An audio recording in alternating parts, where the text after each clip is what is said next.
ढेला ढेलवानी मोर चौकर खेती ढेला लमारे हो दूजा ढेला ढेलवानी मोर चौकर खेती ढेला लमारे हो दूजा अन कई भूसा हो समुद्र के पानी गौरी हसाने लमाटे अन कई भूसा हो समुद्र के पानी गौरी हसाने लमाटे बारून रोई रोई मैं चौर सिर जायो चौर के कर खूर बारून रोई रोई मैं चौर सिर जायो चौर के कर खूर काखर आए मोर नदिया वो बहना चौर के कर खूर काखर आए मोर नदिया वो बहला चौर के कर खूर ईसर राजा पे नदिया वो बहला चौर के कर खूर ईसर राजा पे नदिया वो बहला चौर के कर खूर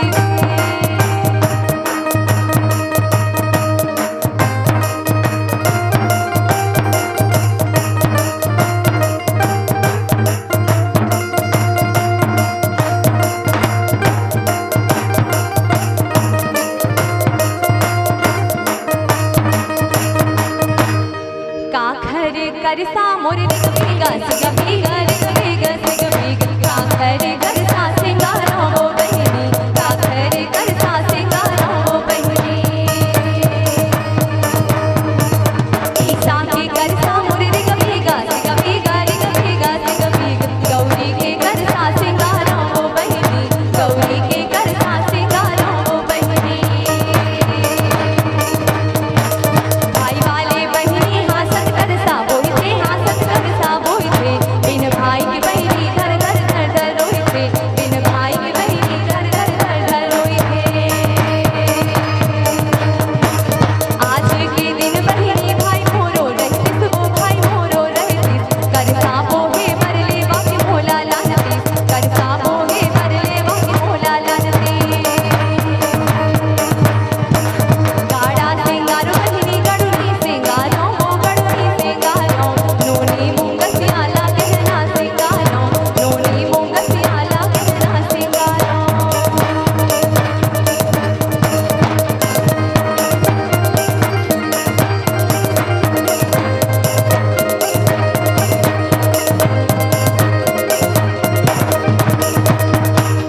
अलिन गलिन माई सदा जा जावथे सदा जा जावथे खोजे चौक डेरा नहीं मिले बहनी खोजे चौक डेरा नहीं मिले बहनी बहनी लागे हो मोर बहनी परोसिन हो बहनी परोसिन चारे बाहर डेरा नहीं दे वो बहनी चारे बाहर डेरा नहीं दे वो बहनी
भारत गौरी हो।